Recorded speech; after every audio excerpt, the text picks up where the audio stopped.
গল্পের শুরুতে আমরা অনেক সুন্দর একটা রাজ্যকে দেখতে পাই। এই রাজ্যের নাম হলো লুম্বিয়া। রাজ্যের রাজকুমারীর নাম হলো এলিয়ান। সে তার বন্ধুদের সাথে ড্রাগনের পিঠে বসে অনেক আনন্দ করতে করতে আকাশে ঘুরে বেড়াচ্ছিল। রাজকুমারীর বন্ধুরা বলে, আজকে তো তোমার জন্মদিন, তাই আজকে রাতে রাজপ্রাসাদে অনেক বড় একটা পার্টি হবে, তাই না? যেরকম পার্টি গত বছর হয়েছিল। এলিয়ান বলে, একদমই না। এই বছর আমি আমার জন্মদিন সম্পূর্ণ একা হয়ে আমার মা বাবার সাথে কাটাতে চাই, সেজন্য এই বছর কোনো পার্টি হবে না। রাজকুমারীর বন্ধুরা এটা শুনে অবাক হয়ে যায়, আরে জিজ্ঞাসা করে কেন? এলিয়ান বলে, এখন আমার বয়স 15 বছর হয়ে গিয়েছে, আমি এখন বড় হয়ে গিয়েছি, সেজন্য আমি আমার মা বাবার সাথে বেশি সময় কাটাতে চাই। তারপর রাজকুমারীর বন্ধুরা তাকে বিদায় জানিয়ে সেখান থেকে চলে যায়, আর রাজকুমারী রাজপ্রাসাদে চলে আসে। প্রাসাদের ভিতর থেকে একজন মহিলা এসে এলিয়ানকে বলে, রাজা রানী আপনার সঙ্গে দেখা করতে চাচ্ছেন। তারা আপনাকে ছাড়া অনেক বিচলিত হয়ে যাচ্ছে, সবকিছু কন্ট্রোলের বাহিরে চলে যাচ্ছে। এই মহিলাটার নাম হলো নাজারা।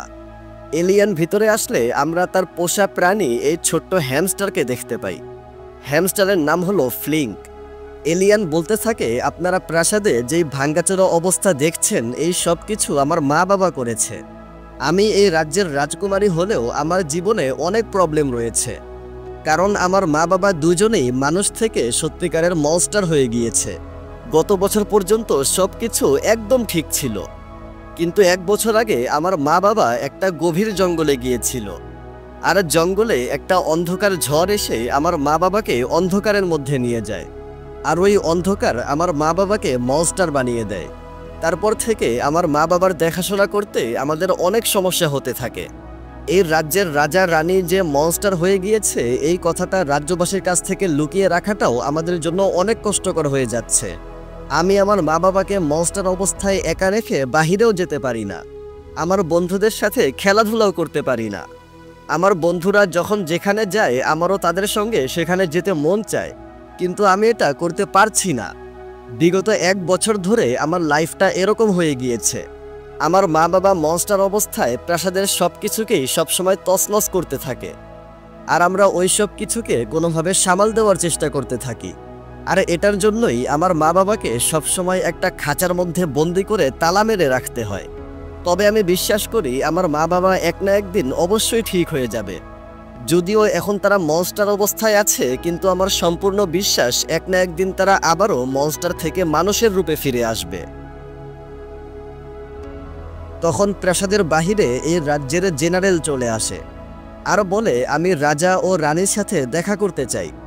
এটা শুনে তারা অনেক ভয় পেয়ে যায়। এলিয়ান বলে, আমি চাই না যে জেনারেল এটা জানুক আমার মা বাবা মনস্টার হয়ে গিয়েছে, কারণ এটা জানলে সে আমার মা বাবাকে এই রাজ্য থেকে অনেক দূরে পাঠিয়ে দেবে। তখন আমরা এই বৃদ্ধ লোককে দেখি। বৃদ্ধ লোক হলেন এই রাজ্যের মহামন্ত্রী, তার নাম হলো বলিনার। নাজারা বলিনারকে বলে, এখন আমরা জেনারেলকে কি বাহানা দেব? বলিনার দরজা খুলে জেনারেলকে একটা বাহানা দিয়ে দেয় যে আমাদের রাজা রানী এখন অমুক কাজে ব্যস্ত আছে। এটা বলে সে দরজা বন্ধ করে দেয়। জেনারেল বলে, আমি আগামীকাল আবারও আসব, আর রাজা রানীর সঙ্গে দেখা করেই ছাড়ব। নাজারা বলে, আমাদের এখন কিছু একটা করতেই হবে। 1 বছর হয়ে গেছে, কিন্তু আমরা রাজা রানীকে ঠিক করার জন্য এখনো পর্যন্ত কোনো উপায় খুঁজে পাইনি। এটা শুনে এলিয়ান অনেক হতাশ হয়ে তার বিছানায় এসে শুয়ে পড়ে। তখন সেখানে তাদের রাজ্যের পোস্টম্যান চলে আসে, আর এলিয়ানকে বলে, আপনি সূর্য ও চাঁদের যেই বুদ্ধিমান মহাজ্ঞানীদেরকে বার্তা পাঠিয়েছিলেন, আমি ওই মেসেজের রিপ্লাই নিয়ে এসেছি। ওই মহাজ্ঞানীরা কানো জঙ্গলের অনন্ত অন্ধকার নগরীতে থাকে। ওইটা অনেক ভয়ানক একটা জায়গা। আমি আমার জীবনের ঝুঁকি নিয়ে তাদের কাছ থেকে বার্তা নিয়ে এসেছি। পোস্টম্যান এলিয়ানকে অনেক চাপাচুপা মারার পর মহাজ্ঞানীরা যেটাতে রিপ্লাই দিয়েছে ওই কাগজটা এলিয়ানকে দিয়ে সেখান থেকে চলে যায়। কিছুক্ষণ পর হঠাৎ করে পুরো ঘর অন্ধকার হয়ে যায়, আর কাগজের ভিতর থেকে 2টা ভূতের মতো কিছু একটা বের হয়ে এলিয়ানকে বলতে থাকে, লুম্বিয়া রাজ্যের রাজকুমারী এলিয়ানের সাথে দেখা করে আমাদের অনেক ভালো লাগলো। আপনার মা বাবার সাথে যেটা হয়েছে সেটা শুনে আমরা অনেক দুঃখ পেয়েছি, কিন্তু যতক্ষণ না আমরা সমস্যাটাকে নিজের চোখে দেখছি ততক্ষণ আমরা এই সমস্যার সমাধান করতে পারবো না। তাই আমরা সিদ্ধান্ত নিয়েছি আমরা আগামীকাল আপনাদের রাজপ্রাসাদে আসব। আমাদের স্বাগতম জানানোর জন্য সব কিছু রেডি করে রাখবেন। ওই দুইটা ভূত চলে যায়। মহাজ্ঞানী ভূতেদের কথা শুনে এলিয়ান অনেক খুশি হয়ে যায়। অন্যদিকে আমরা নাজারা আর বলিনারকে দেখি। তারা একসাথে খুবই মন খারাপ করে এটা আলোচনা করছিল যে তাদের রাজা রানী যে মনস্টার হয়ে গেছে এই সমস্যাটার সমাধান তারা কিভাবে করবে। মনস্টারদের কারণে পুরো রাজপ্রাসাদ ভেঙ্গে চুরে তছনছ হয়ে যাচ্ছে, আর আমরা বেশিদিন রাজ্যবাসীর কাছ থেকে এটা লুকিয়েও রাখতে পারবো না। সবাই জেনে গেলে কি হবে এটা ভেবে আমার অনেক ভয় লাগে। এগুলো ভাবতে ভাবতে নাজারা বলে আমাদের রাজা রানীকে রাজ্যবাসীরা অনেক ভালোবাসত, তবে আমাদের কাছে এমন একজন মানুষ আছে যাকে রাজ্যবাসীরা একদম রাজা রানীর মতোই ভালোবাসে। বলিনার ভাব নিয়ে বলে ওই মানুষটা নিশ্চয়ই আমি জানতাম আমি এক না একদিন অবশ্যই একদম ভালো হয়ে যাব। আমাকে এত সম্মান দেওয়ার জন্য থ্যাংক ইউ। নাজারা বলে আমি তোমার কথা বলছি না, আমি আমাদের রাজকুমারীর কথা বলছি। তুমি কি জানো আমাদের রাজকুমারীর আজকে কত বছর বয়স হবে?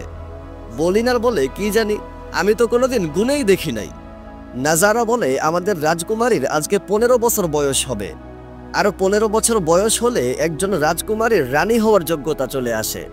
প্রথমে আমরা রাজ্যবাসীকে বলবো যে আমাদের রাজা রানী দুজনেই এই দুনিয়া থেকে চিরতরে বিদায় নিয়ে চলে গিয়েছে। এটা শুনে রাজ্যবাসী অবশ্যই অনেক মন খারাপ করবে, আর ধীরে ধীরে যখন সবকিছু স্বাভাবিক হয়ে যাবে তখন আমরা রাজকুমারীকে সামনে এনে তাকে রানীর মুকুট পরিয়ে দেব এবং তাকে রানী বানিয়ে দেব। আর রাজ্যবাসীরা যেহেতু রাজকুমারীকে অনেক ভালোবাসে তাই তারা রাজকুমারীকে রানী হিসেবে অবশ্যই মেনে নেবে। তারপর সব সমস্যার সমাধান হয়ে যাবে, সবকিছু একদম নর্মাল হয়ে যাবে। এই পরিকল্পনায় তারা দুইজন অনেক খুশি হয়ে যায়। তখন এলিয়ান এসে বলে আমি মা বাবাকে ঠিক করার একটা উপায় খুঁজে পেয়েছি। আগামীকাল মহাজ্ঞানীরা আমাদের রাজপ্রাসাদে মা বাবাকে ঠিক করতে আসবে।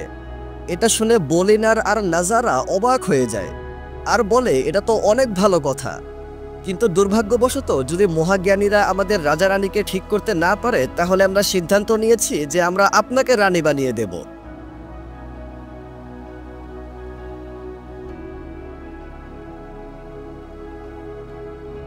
এলিয়ান বলে ঠিক আছে, যদি কোনোভাবেই কোনো কিছু না হয় তাহলে আপনারা যা বলবেন আমি সেটাই করব, কিন্তু আগে আমরা মা বাবাকে ঠিক করার চেষ্টা করব। পরের দিন সবাই রেডি হয়ে মহাজ্ঞানীদের আসার জন্য অপেক্ষা করছিল। কিছুক্ষণ পর রাজপ্রাসাদে এই বিশাল বড় একটা ব্যাঙ চলে আসে। ব্যাঙটা ভিতরে এসে তার মুখ খুললে গতকালের ওই দুইটা ভূত বের হয়। তখন আমরা দুইটা মহাজ্ঞানীর আসল রূপ দেখতে পাই। এলিয়ান তাদেরকে বলে লুম্বিয়া রাজ্যের সমস্ত বাসিন্দাদের পক্ষ থেকে আমি আপনাদেরকে এখানে স্বাগতম জানাচ্ছি। মহাজ্ঞানীরা বলে তুমি নিশ্চয়ই রাজকুমারী এলিয়ান, তোমার সাথে দেখা করে আমাদের অনেক ভালো লাগলো। তুমি আমাদের বলেছিলে যে তোমার মা বাবার সাথে তোমার কিছু সমস্যা হচ্ছে। তুমি বলেছিলে যে তোমার তাদেরকে মনস্টার মনে হয়, তো তুমি এটা কেন বলেছিলে? এলিয়ান বলে কারণ তারা সত্যি সত্যি মনস্টার হয়ে গিয়েছে। এটা দেখে দুইজন অনেক ভয় পেয়ে যায় আর বলে আমরা তো মনে করেছিলাম যে তুমি রাগের মাথায় এটা বলেছ, কিন্তু এখানে তো দেখি সত্যি সত্যি মনস্টার হয়ে গিয়েছে। তুমি তো একদম সত্যি কথা বলছিলে। দুইটা মনস্টার দুইজন মহাজ্ঞানীকে দেখে রাগান্বিত হয়ে তাদের কাছে এগিয়ে আসতে থাকে। মহাজ্ঞানীরা অনেক ভয় পেয়ে যায়। এলিয়ান একটা খেলনার মাধ্যমে দুইজনকে দূরে সরিয়ে দেয়। মহাজ্ঞানীরা বলে আমার মনে হয় তোমার মা বাবা কালো জঙ্গলের অনন্ত অন্ধকারে গিয়েছিল, সেখানকার কালো ছায়া তোমার মা বাবাকে এরকম বানিয়ে দিয়েছে, কারণ এরকম ম্যাজিক শুধুমাত্র ওই জঙ্গলেই হয়ে থাকে। যদি তোমার মা বাবা খুবই দ্রুত মনস্টার থেকে মানুষ না হয় তাহলে তারা আর কখনোই নর্মাল হতে পারবে না। এলিয়ান বলে আমার মা বাবাকে ঠিক করতে আপনি প্লিজ আমাকে সাহায্য করুন। মহাজ্ঞানীরা বলে আমরা তোমাকে অবশ্যই সাহায্য করব, আমরা এত দূর থেকে তোমাকে সাহায্য করার জন্যই তো এসেছি। তারা দুইজন তাদের একটা ম্যাজিক্যাল জিনিস বের করে এলিয়ানকে যখন এই সমস্যার সমাধান বলছিল তখন ওই দুইটা মনস্টার মহাজ্ঞানীদেরকে খাওয়ার জন্য অনেক ভয়ানকভাবে তাদের উপর আক্রমণ করে পিছু করতে থাকে। এটা দেখে মহাজ্ঞানীরা অনেক ভয় পেয়ে যায় আর ভয় পেয়ে কোনো কিছু না বলে দ্রুত সেখান থেকে পালিয়ে যায়। এটা দেখে এলিয়ান খুবই আফসোস করে রাগান্বিত গলায় তার মা বাবাকে বলতে থাকে শুধু তারা দুইজনই আপনাদেরকে ঠিক করতে পারত, আর আপনারাই তাদেরকে এখান থেকে ভাগিয়ে দিয়েছেন। আপনারা এটা একদমই ঠিক করেননি। নাজারা এসে এলিয়ানকে সান্ত্বনা দিতে থাকে। এলিয়ান বলে, এখন আর কিচ্ছু হতে পারবে না, আপনি আমার রানী হওয়ার সবকিছু ব্যবস্থা করুন, আমি রানী হওয়ার জন্য একদম তৈরি। কিছুক্ষণ পরে এলিয়ান কেক নিয়ে তার মা বাবার কাছে আসে আর খাঁচার তালা খুলে তাদেরকে কেক দিয়ে বলে, আপনাদের উপর রাগান্বিত হওয়ার জন্য আমি অনেক দুঃখিত। আমি জানি এতে কোনো কিছুতেই আপনাদের কোনো দোষ নাই, কিন্তু আমার জন্মদিন এখনো শেষ হয়নি, তাই আমি আপনাদের জন্য কেক নিয়ে এসেছি। এটা বলে সে মন খারাপ করে বেশ অনেকটা সময় সেখানেই বসে থাকে। সব কিছুর জন্য এলিয়ানের মন অনেক খারাপ হয়ে যায়। সে বাহিরে এসে ছোটবেলায় তার মা বাবার সাথে কাটানো সুন্দর মুহূর্তগুলোকে মনে করতে থাকে।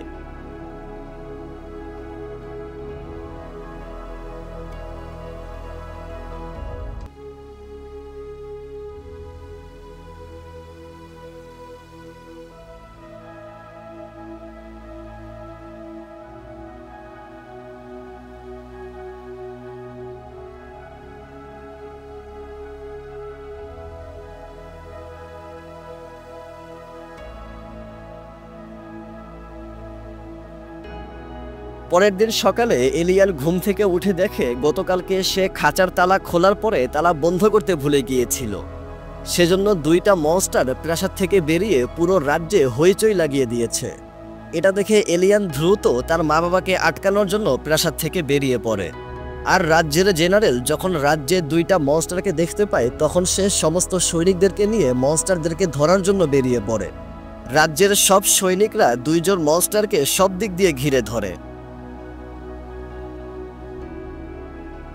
তখন এলিয়ান সামনে এসে সমস্ত রাজ্যবাসীর সামনে বলে, এরা কোনো মনস্টার না, এরা আমার মা বাবা, এরা দুইজন হলেন আপনাদের রাজা আর রানী। এটা শুনে সেখানে উপস্থিত সমস্ত মানুষেরা অনেক অবাক হয়ে যায়। তারপর রাজ্যের প্রত্যেকটা মানুষ রাজপ্রাসাদে এসে বলতে থাকে, যদি আমাদের রাজা রানী মনস্টার হতে পারে তাহলে তো আমরাও মনস্টার হয়ে যাব, তাহলে আমাদেরকে এই রাজ্য ছাড়তে হবে আর আমরা আমাদের বাড়ি ছেড়ে কোথাও যেতে পারবো না। রাজা রানীর অবর্তমানে এই রাজ্যকে কে সামলাবে? এই সমস্যার সমাধান কিভাবে হবে? নাজারা সবাইকে বলে, আমরা এই সমস্যার একটা সমাধান ভেবেছি, সেটা হলো আমাদের রাজকুমারী এখন সিংহাসনে বসবেন আর এই রাজ্যের রানী হবেন। যেহেতু রাজকুমারীকে রাজ্যের প্রত্যেকটা মানুষ অনেক ভালোবাসতো তাই তারা এই সিদ্ধান্তে রাজি হয়ে যায়। কিন্তু রাজ্যের মানুষেরা এটাও জিজ্ঞাসা করে, তাহলে ওই মনস্টারদের কি হবে? জেনারেল সবাইকে বলে, আমাদের রাজকুমারীর সিংহাসনে বসলে আমরা ওই দুইটা মনস্টারকে এই রাজ্য থেকে অনেক দূরে পাঠিয়ে দেব। এই কথায় এলিয়ান আর নাজারা একদমই রাজি হয় না। তারা বলে, আমাদের রাজা রানীকে আমাদের কাছেই রাখতে হবে। জেনারেল বলে, আমাদের রাজকুমারী আর রাজ্যের সুরক্ষার জন্য মনস্টার দুইটাকে এখান থেকে দূরে পাঠাতেই হবে। জেনারেল রাজ্যবাসীকে বলে, আপনাদের ভয় পাওয়ার কোনো কারণ নেই, ওই মনস্টারদেরকে আমরা খুব দ্রুত এই রাজ্য থেকে অনেক দূরে পাঠিয়ে দেব। তারপরে এলিয়ানের মা বাবাকে রাজ্য থেকে অনেক দূরে পাঠিয়ে দেওয়ার কাজ শুরু হয়ে যায়। এলিয়ান এইসব দেখে অনেক চিন্তিত হয়ে যায় আর ভাবতে থাকে সে এইসব কিছুকে ঠিক করবে কিভাবে। তখন সে রাজপ্রাসাদে মহাজ্ঞানীদের ওই জাদুর লকেটটা দেখতে পায়, যেটা তারা গতকালকে পালানোর সময় ভুল করে এখানে রেখে গিয়েছিল। এলিয়ান ওই লকেটে একটা বাটন প্রেস করলে তার সামনে মহাজ্ঞানীরা চলে আসে। এলিয়ান দেখতে পায় মহাজ্ঞানীরা তাদের ওই ম্যাজিক্যাল লকেটটাকে খুঁজছিল। এলিয়ান তাদেরকে ডাক দিয়ে বলে, আপনাদের জাদুর লকেটটা আমার কাছে আছে, কিন্তু এখানকার অবস্থা অনেক খারাপ, প্লিজ আপনারা আমাকে সাহায্য করতে এখানে চলে আসুন।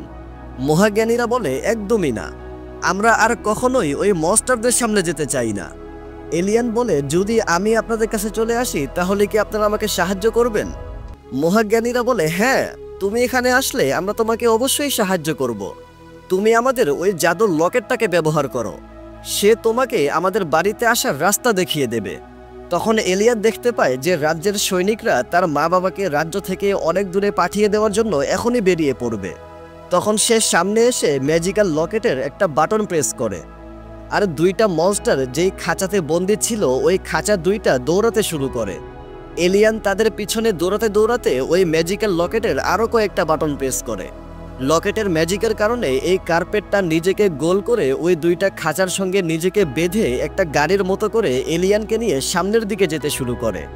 এই দৃশ্য যখন জেনারেল নাজারা আর বলিনার দেখতে পায় তখন তারা মনে করে যে মনস্টারগুলো আমাদের রাজকুমারীকে এখান থেকে দূরে নিয়ে যাচ্ছে। এবং আমাদের রাজকুমারীর ক্ষতি করার চেষ্টা করছে। সেজন্য তারা রাজ্যের সৈনিকদেরকে নিয়ে রাজকুমারীর পিছু করতে শুরু করে। এটা দেখে এলিয়ান তার পোষা প্রাণী ফ্লিঙ্ককে ওই জাদুর লকেট দিয়ে বলে, তুমি ওদেরকে আটকানোর চেষ্টা করো। ফ্লিঙ্ক ম্যাজিক্যাল লকেটের বাটনগুলো প্রেস করে লকেটের ম্যাজিকের মাধ্যমে রাজ্যের সৈনিকদেরকে আটকানোর চেষ্টা করতে থাকে। তখন জেনারেল অর্ডার দিয়ে রাজ্যের মেইন গেটকে বন্ধ করতে বলে। এলিয়ান ফ্লিঙ্ককে ম্যাজিকের মাধ্যমে গেট খুলতে বলে। ফ্লিঙ্ক লকেটের বাটন প্রেস করলে এভাবে মেইন গেট খুলে যায় এবং তারা খুব সহজেই বাহিরে চলে আসে। এটা দেখে জেনারেল রাজ্যের পোষা মনস্টারগুলোকে রাজকুমারীকে বাঁচানোর জন্য পাঠিয়ে দেয়। সামনে এগোতে এগোতে এলিয়ান সামনে এই দৃশ্য দেখতে পায়। ফ্লিঙ্ক সামনে তাকিয়ে লকেটের বাটন প্রেস করলে সবকিছু ম্যাজিকের মাধ্যমে জীবন্ত হয়ে রাজ্যের সৈনিকদেরকে আটকানোর চেষ্টা করতে থাকে। তখন সবাই রাজ্যের পোষা ড্রাগনের পিঠে বসে রাজকুমারীর পিছনে আসতে শুরু করে। নাজারা আর বলিনার ড্রাগনের পিঠে বসে রাজকুমারীর একদম কাছে চলে আসে। নাজারা বলিনারকে উপর থেকে নিচে ফেলে দেয় আর বলে, তুমি রাজকুমারীকে বাঁচিয়ে নিয়ে আসো। বলিনার উপর থেকে নিচে সোজা ফ্লিঙ্কের উপরে এসে পড়ে আর ম্যাজিক্যাল লকেটের বাটনে প্রেস লাগে ম্যাজিকের কারণে তারা দুইজন একজন আরেকজনের জায়গায় চলে আসে। যেমন ফ্লিঙ্কের শরীরে বলিনার রয়েছে আর বলিনারের শরীরে ফ্লিঙ্ক রয়েছে। এটা দেখে বলিনারের অবস্থা অনেক খারাপ হয়ে যায় আর লকেটের ম্যাজিকের কারণে তারা এভাবে উপর থেকে নিচে কালো জঙ্গলে চলে আসে। তারা ভাবতে থাকে তারা এখন মহাজ্ঞানীদেরকে কোথায় খুঁজে পাবে। তখন তারা এই জায়গায় মহাজ্ঞানীদের বাড়ি দেখতে পায় আর তাদের কাছে এসে ম্যাজিক্যাল লকেট তাদেরকে ফিরিয়ে দেয় আর বলে, এখন আপনারা আমার মা বাবাকে ঠিক করে দিন। মহাজ্ঞানীরা বলে, আমরা তোমার মা বাবাকে ঠিক করতে পারবো না। শুধু আমরা না, কেউই তোমার মা বাবাকে একদমই ঠিক করতে পারবে না। এলিয়ান বলে, তাহলে এখন আমি কি করব? মহাজ্ঞানীরা বলে, তোমার কাছে একটা উপায় আছে, সেটা হলো তোমাকে তোমার মা বাবার সাথে অনেক রোমাঞ্চকর একটা অ্যাডভেঞ্চারে যেতে হবে এবং তোমার মা বাবাই তাদের উপরে হওয়া এই জাদুকে ভাঙতে পারবে। তোমার মা বাবাকে ছাড়া তোমার মা বাবাকে আর কেউই ঠিক করতে পারবে না। তোমাদেরকে কালো জঙ্গলের অন্ধকার নগরীতে যেতে হবে এবং সেখানে যাবার সময় তোমাকে একটা উজ্জ্বল আলো রাস্তা দেখিয়ে দেবে। তুমি যখন সামনের দিকে এগিয়ে যাবে তখন সামনে একটা উজ্জ্বল আলো দেখতে পাবে আর তুমি যখন ওই উজ্জ্বল আলোর কাছে পৌঁছে যাবে তখন তুমি ওখান থেকে সামনে আরও একটা উজ্জ্বল আলো দেখতে পাবে। এভাবে আলো তোমাকে রাস্তা দেখিয়ে দেবে, কিন্তু তুমি যেখানে যাচ্ছ সেখানে পৌঁছাতে তোমাকে অনেক কঠিন রাস্তা পার করতে হবে। মহাজ্ঞানীদের বর্ণনা শুনে এলিয়ান বলতে থাকে, যদি আপনারা সত্যি বলে থাকেন তাহলে আমার মা বাবাকে আমি কখনোই ঠিক করতে পারবো না, এটা কখনোই হওয়া সম্ভব না। এটা বলে এলিয়ান অনেক ভেঙে পড়ে। মহাজ্ঞানীরা তাকে মোটিভেট করে বলতে থাকে, এভাবে মন ভেঙে পড়লে হবে না, এই কাজটা অতটাও কঠিন না, তোমার শুধু অল্প একটু উজ্জ্বল আলোর প্রয়োজন। তোমার মা বাবার ভিতরের উজ্জ্বল আলো শেষ হয়ে সেখানে অন্ধকার চলে গিয়েছে আর ওই অন্ধকারের কারণেই তোমার মা বাবা মনস্টার হয়ে গিয়েছে আর তোমাদের সবাইকে ভুলে গিয়েছে। তোমার মা বাবার ভিতর থেকে ওই অন্ধকারকে বের করে সেখানে উজ্জ্বল আলোকে প্রবেশ করাতে হবে, তাহলে তারা আবারও মানুষ হয়ে যাবে। তুমি উজ্জ্বল আলোকে ফলো করতে করতে যখন একদম শেষ পাহাড়ে চলে যাবে তখন সেখানে একটা উজ্জ্বল আলোর পুকুর দেখতে পাবে। তোমার মা বাবাকে ওই উজ্জ্বল আলোর পুকুরে নিয়ে যেতে হবে, তাহলেই তারা আবারও ঠিক হয়ে যাবে। কিন্তু সেখানে যাওয়ার সময় তোমাকে অন্ধকার থেকে বেঁচে থাকতে হবে। মহাজ্ঞানীদের কথা শুনে এলিয়ান তাদেরকে বিদায় জানিয়ে অ্যাডভেঞ্চারে বেরিয়ে পড়ে। এলিয়ান সামনে তাকিয়ে একটা উজ্জ্বল আলো দেখতে পায় আর তারা উপরে তাকিয়ে রাজ্যের সৈনিকদেরকেও দেখতে পায়। বলিনার চিৎকার করে করে বলতে থাকে, আমি আর রাজকুমারী এখানে আছি, আমাদেরকে উদ্ধার করো। এলিয়ান বলিনারকে বলে, আপনি প্লিজ ওদেরকে ডাকা বন্ধ করুন, যদি ওরা আমাদেরকে এখান থেকে নিয়ে যায় তাহলে আমি মা বাবাকে কখনোই ঠিক করতে পারবো না। তারপর উজ্জ্বল আলোর কাছে যাওয়ার জন্য তারা একটা গুহার ভিতরে চলে আসে। ভিতরে তারা অনেক সুন্দর একটা দৃশ্য দেখতে পায়।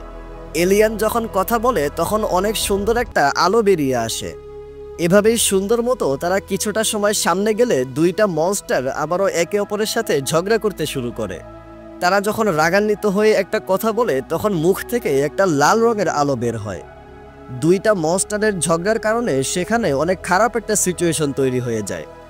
ঝগড়ার কারণে মুখ থেকে যেই লাল রঙের আলো বের হচ্ছিল সেটা এলিয়ানকে আঘাত করলে সে দূরে ছিটকে পড়ে আর মহাজ্ঞানীদের কথা মতো সেখানে কালো অন্ধকার এলিয়ানের কাছে আসতে থাকে।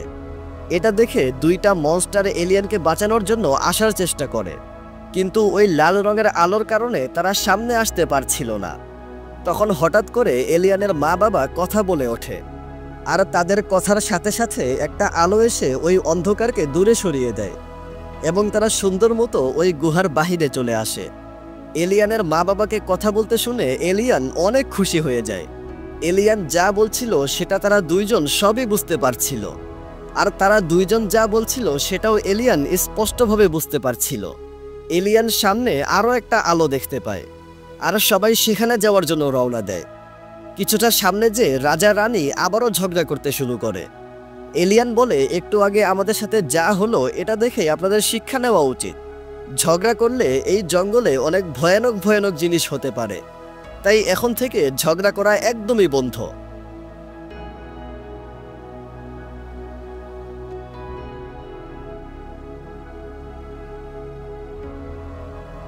তারপর তারা যখন উজ্জ্বল আলোর কাছে পৌঁছায় তখন তারা সামনে আর কোনো নতুন উজ্জ্বল আলোকে দেখতে পায় না। তারা আলোর জন্য অপেক্ষা করতে করতে সেখানেই রাত হয়ে যায়। এলিয়ান তার মা বাবার সাথে বসে বসে আলোর জন্য অপেক্ষা করতে করতে বিভিন্ন রকম গল্প করতে থাকে। গল্প করতে করতে হঠাৎ করে এলিয়ানের মা বাবা এলিয়ানকে তার নাম ধরে ডাকে। এলিয়ানের মা বাবার তার নাম মনে পড়ে গিয়েছে এটা ভেবে সে অনেক খুশি হয়ে যায়। তখন তারা সামনে আরও একটা উজ্জ্বল আলো দেখতে পায়, আর সেখানে যাওয়ার জন্য বেরিয়ে পড়ে।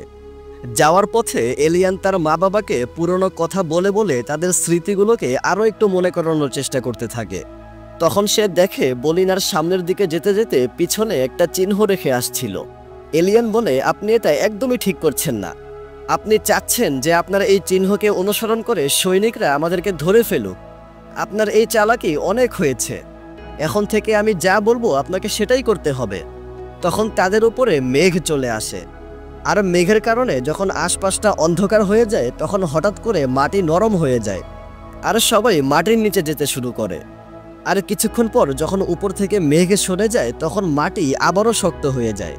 এলিয়ান বলে, আমি বুঝতে পেরেছি, আমরা যদি এই রাস্তাটা পার করতে চাই তাহলে আমাদেরকে আলোর মধ্যে থাকতে হবে, কোনো মতেই অন্ধকারের মধ্যে যাওয়া যাবে না।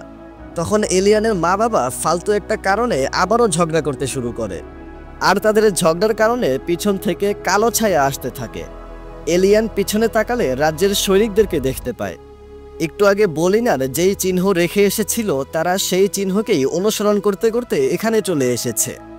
এলিয়ান তার মা বাবার সাথে দ্রুত সামনের দিকে দৌড়াতে শুরু করে, আর তাদের পিছনে সৈনিকরাও আসতে থাকে। কিন্তু দুর্ভাগ্যবশত এলিয়ানের মা বাবার ঝগড়ার কারণে সেখানে অনেক ভয়ানক একটা ঝড় শুরু হয়ে যায়। আর ঝড়ের মধ্যে এলিয়ান সামনে তাকিয়ে দেখে ছোট্ট একটা ড্রাগনের বাচ্চা এই ঝড়ের কারণে ফেঁসে গিয়েছে। এলিয়ান তার মা বাবাকে ঝগড়া থামাতে বলে ওই বাচ্চাটাকে বাঁচানোর কথা বলে।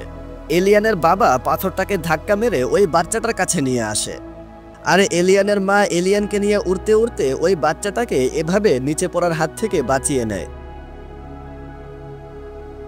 আর তাদের এই ভালো কাজের জন্য সমস্ত ঝড় বন্ধ হয়ে কালো ছায়া সেখান থেকে দূরে সরে যায়। এলিয়ান ছোট্ট বাচ্চাটাকে তার মা বাবার কাছে দিয়ে দেয়। এলিয়ান সামনে থেকে সৈনিকদেরকে আসতে দেখে, আর তার মা বাবাকে বলে, আমাদের এখন তাদের চোখে ধুলো দিয়ে এখানে কোথাও লুকিয়ে পড়তে হবে।